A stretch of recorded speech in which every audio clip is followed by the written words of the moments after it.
स्नातक द्वितीय वर्ष हिंदी साहित्य के विद्यार्थियों, कवि देव प्रारंभ कर रहे हैं पद्य भाग की हमारी जो पुस्तक काव्य रत्नाकर है, उसमें कवि देव के छंदों का अध्ययन करेंगे। पहला छंद हम अध्ययन करने जा रहे हैं। जाके न काम क्रोध विरोध, लोभ छुए नहीं क्षोभ के छाहों, मोह न जाहिर रहे जग बाहिर, मोल जवाहिर ता अति चाहो, बानी पुनीत जो देव धुनि रस, आरद सारद के गुण गाहो, सील ससी सविता छविता, कविता रचे कविता ही सराहो।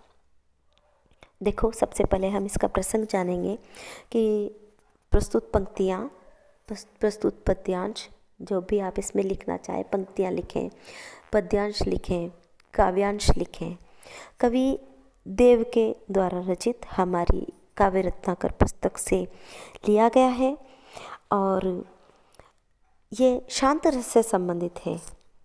प्रस्तुत पद शांत रस से संबंधित है कि किस तरह से किन किन गुणों से युक्त होकर व्यक्ति को होना चाहिए, व्यक्ति में क्या क्या गुण होने चाहिए। कवि देव कहते हैं कि व्यक्ति में क्या क्या गुण होने चाहिए जिससे कि ये पता लगे कि वो योग्य है। इस तरह का वर्णन कवि देव ने यहाँ किया गया है। ये हम बातचीत प्रसंग में करेंगे और इसके बाद में हम व्याख्या प्रारंभ करेंगे। देव कवि कहते हैं, जाके न काम क्रोध विरोध, जिस व्यक्ति के कार्यभार में, जिस व्यक्ति की कार्य क्षमताओं में, जिस व्यक्ति के कार्य करने में काम का भाव न हो। काम आप समझते ही हैं, काम किसे कहते हैं। यहाँ पर काम जो है वो घर का काम करने से संबंधित नहीं है। एक व्यक्ति में जो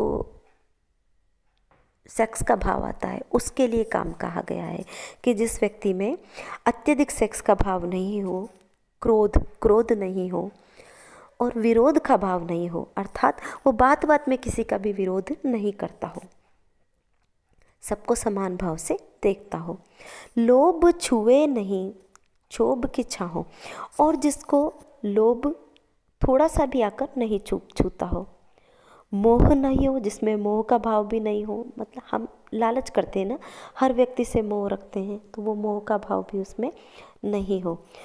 और क्षोभ की छाओ और क्षोभ का भाव भी जिसमें नहीं हो, क्षुब्ध होने का भाव अर्थात दुखी होने का। कुछ लोग होते हैं जो बात बात में ही दुखी हो जाते हैं। जग बाहिर, और वो इन सभी विशेषताओं से मिला जुला हो। बानी पुनीत जो देव धुनि रस, बानी पुनीत, और जिसकी वाणी है वो इतनी मधुर हो। बानी मतलब वाणी। बानी पुनीत ज्यों देव धुनि रस, ज्यों देव अर्थात देव कवि कहते हैं कि जिसकी वाणी इतनी खूबसूरत हो, इतनी अच्छी हो। धुनि रस मतलब रस से सिक्त हो, रस से भरी हुई जिसकी वाणी हो। ऐसी वाणी किसकी होती? देवताओं की होती, अर्थात जिस व्यक्ति की वाणी देवताओं की वाणी के समान हो। सील ससी, जो व्यक्ति सील मतलब शील युक्त, जिसका स्वभाव, शील मतलब स्वभाव, जिसका स्वभाव बहुत ही खूबसूरत हो। ससी मतलब चंद्रमा, चंद्रमा के समान जिसका भाव बहुत ही खूबसूरत हो। सविता छविता, सविता मतलब सरस्वती, जिसकी छवि सरस्वती के समान हो। कविता रचे कविता ही सराहो, और जो ऐसी कविता रचे कि हर व्यक्ति उसकी सराहना करे, वो व्यक्ति इस संसार में श्रेष्ठ माना जाएगा और उसी की ही प्रशंसा की जानी चाहिए। देखिए, इसमें हम देखेंगे कि कौन सा अलंकार है। एक तो अनुप्रास अलंकार है, उपमा अलंकार है। इस चीज़ का आपको ध्यान रखना है। अगला पद आ जाइए दूसरे पद पर। कोई कहो कुलटा कुलीन अकुलीन कहो, कोई कहो रंकिनी कलंकिनी कुनारी हूँ, कैसे परलोक नरलोक बरलोकन में, लीन्हों में अलोक लोक लोकन ते न्यारी हो। तन जाहि मन जाहि देव गुरु जन जाहि, जीव क्यों न जाहि टेक टरत न टारी हो। वृंदावन वारी बनवारी के मुकुटवारी, पीत पटवारी वाही मूर्ति पे वारी हो। कोई कहो उल्टा, देखिए प्रस्तुत पंक्तियाँ वही देव कवि द्वारा ली गई है। हमारी जो पुस्तक है उसका नाम लिख दीजिए। और किसके प्रति ये पंक्तियाँ ली गई कि यहाँ कृष्ण ने किसी राधा या गोपी का कथन प्रस्तुत किया गया है कि गोपी कहती है कृष्ण के से कि मैं आपके ऊपर इतनी न्यौछावर हूँ, इतना मन रखती हूँ, कोई कहे कुल्टा, कि कोई मुझे कुल्टा कहे। कुल्टा अर्थात बुरी स्त्री, कुकर्म करने वाली अर्थात व्यभिचारिणी, वेश्या, कि कोई मुझे कुल्टा भी कह सकता है, मुझे वेश्या भी कह सकता है, कुलीन बुरे आचरणों वाली, बुरे कुल वाली कह सकता है, अकुलीन कहो, और कोई मुझे बिना कुल की भी कह सकता है।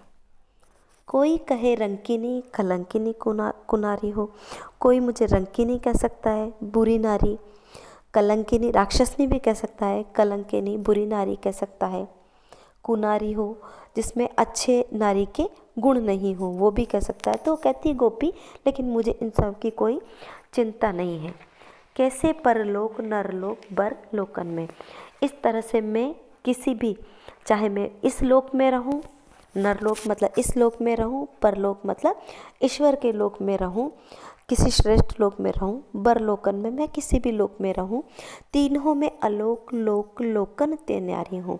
लेकिन मैं किसी के बारे में नहीं सोचती, मुझे किसी भी लोक में रख दिया जाए, मुझे किसी से कोई मतलब नहीं है, मैं किसी बातों पर कोई विचार नहीं करती।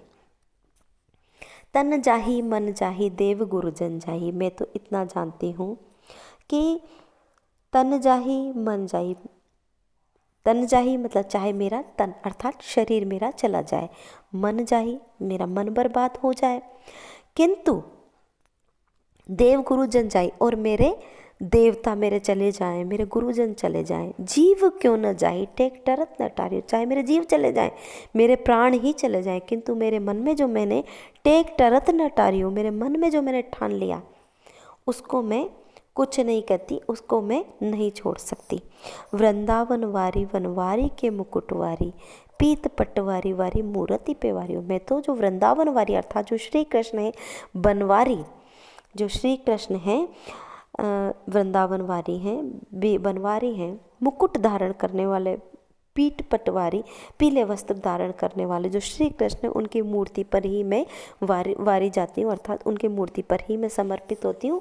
इसलिए कोई मुझे कुछ भी कहे, मुझे कोई फ़र्क नहीं पड़ता। इसके विशेष में आप जो लिखेंगे उसमें लिखेंगे कि गोपी ने, राधा ने अपने आप को श्री कृष्ण को समर्पित कर दिया है, और चाहे उस पर किसी की भी निंदा की जाए लेकिन उसे कोई फ़र्क नहीं पड़ता। इसे कहते हैं कृष्ण के प्रति एकनिष्ठ भाव। इसमें भी अनुप्रास अलंकार